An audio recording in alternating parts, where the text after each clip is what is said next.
کسی نے کہا کہ کیا جنت البقیع جو مدینہ منورہ کا قبرستان ہے اس میں دفن ہونا جنت کی گارنٹی ہے؟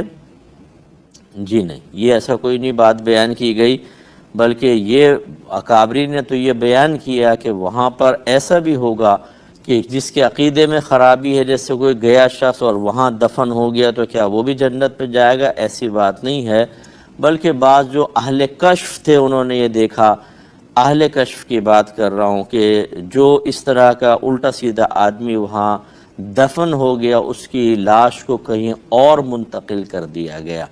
یہ اہل کشف کا معاملہ، میں کوئی حدیث یا قرآن کی بات عرض نہیں کر رہا ہوں، اور انہوں نے یہ دیکھا، اللہ نے ان پہ انکشاف فرمایا۔ تو بہرحال جنت البقیع میں دفن ہونا بہت بڑی سعادت کی بات ہے۔ حضرت عمر فاروق رضی اللہ تعالی عنہ مدینہ منورہ میں وفات اور شہادت کے ساتھ وفات طلب کیا کرتے تھے، جو اللہ نے قبول فرمائی، اور نبی کریم صلی اللہ علیہ وسلم نے ضرور بیان فرمایا کہ جس سے ہو سکے وہ مدینے میں مرے، کیونکہ جو مدینے میں فوت ہوگا میں اس کی شفاعت کروں گا۔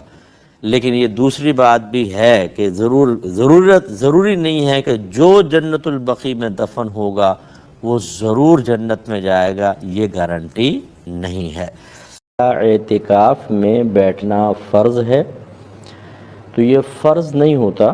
اعتکاف کی 3 قسمیں ہوتی ہیں، ایک واجب، ایک سنت مؤکدہ علی الکفایہ، اور تیسرا نفلی اعتکاف۔ واجب تو اس صورت میں ہوتا ہے کہ اگر آپ نے منت وغیرہ مانی تھی کہ اللہ تعالیٰ اگر میرا فلاں کام ہو گیا تو تیری رضا کی خاطر 1 دن یا 2 دن یا 3 دن کا اعتکاف کروں گا، تو جب وہ کام ہو جاتا ہے تو وہ اعتکاف کرنا ہم پر واجب ہو جاتا ہے۔ دوسرا ہوتا ہے سنت موقدہ علی الکفایہ۔ سنت موقدہ وہ ہوتا ہے جس کو نبی کریم صلی اللہ علیہ وسلم نے ہمیشہ کیا لیکن کبھی کبھار تعلیم امت کے لیے ترک کیا ہو۔ یہ رمضان کے آخری 10 دن کا اعتکاف ہے۔ ویسے نبی کریم سے پورا مہینہ بھی اعتکاف کرنا ثابت ہے، لیکن آخری 10 دن کا اعتکاف یہ ہے سنت موقدہ۔ اور علی الکفایہ اس لیے کہتے ہیں کہ اگر آدمی بھی یہ اعتکاف کر لے تو سب کے سب بری ذمہ ہوں گے۔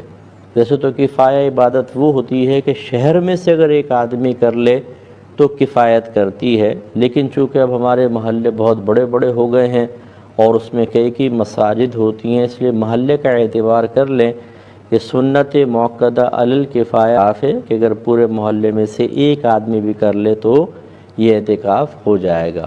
اور نہیں ہو نہ یہ رمضان کے آخری 10 دن کا اعتکاف ہو، بلکہ جب وہ مسجد میں جائے اعتکاف کی نیت کر لے، یہ نفلی۔ مثال کے طور پہ جناب کسی کو میں آج $10,000 دے رہا ہوں اور 5 سال بعد وہ واپس کر دے گا، تو میں کہوں مجھے اس پہ کوئی سود یا کچھ نہیں چاہیے، لیکن ہم دیکھ لیں آج ڈالر مثال کے طور پہ $100 کا ہے تو اس لحاظ سے $50,000 بنتے ہیں۔ اس دن ڈالر جتنے کا ہوگا آپ مجھے اس دن کے حساب سے واپس دے دیجیے گا، تاکہ کم از کم جتنی میں نے آپ کو اماؤنٹ دی ہے مجھے اتنی تو واپس ملے نا، یعنی یہ بھی سود یا اس کے عنوان میں آ جائے گا۔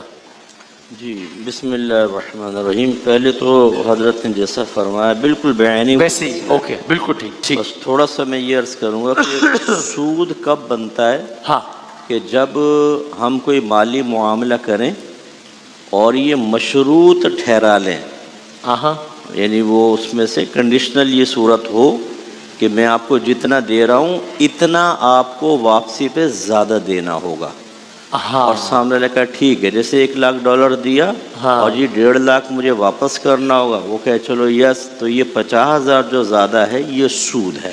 ٹھیک ہے، پہلی بات تو یہ ذہن میں رکھیں۔ تو اس میں سوری بات کر رہا ہوں، اس میں اگر وہ یہ کہے کہ میں زیادہ تو نہیں مانگ رہا، میں تو اصل میں اتنے ہی ڈالر مانگ رہا ہوں لیکن روپوں کے حوالے جی میں عرض کرتا ہوں، دیکھیں ہمارے یہاں کیا ہوتا ہے کہ مقدار کا لحاظ ہوتا ہے، جتنی مقدار میں دیا ہے اتنی مقدار میں اس کو کوانٹٹی میں واپس کرنا ہوگا۔ اس کی قیمت کتنی بڑھ گئی، ریٹ کتنا ہائی ہو گئے، ہائی ہو گئے، گر بھی تو سکتے ہیں نا، دونوں صورتحال ہو سکتی ہیں۔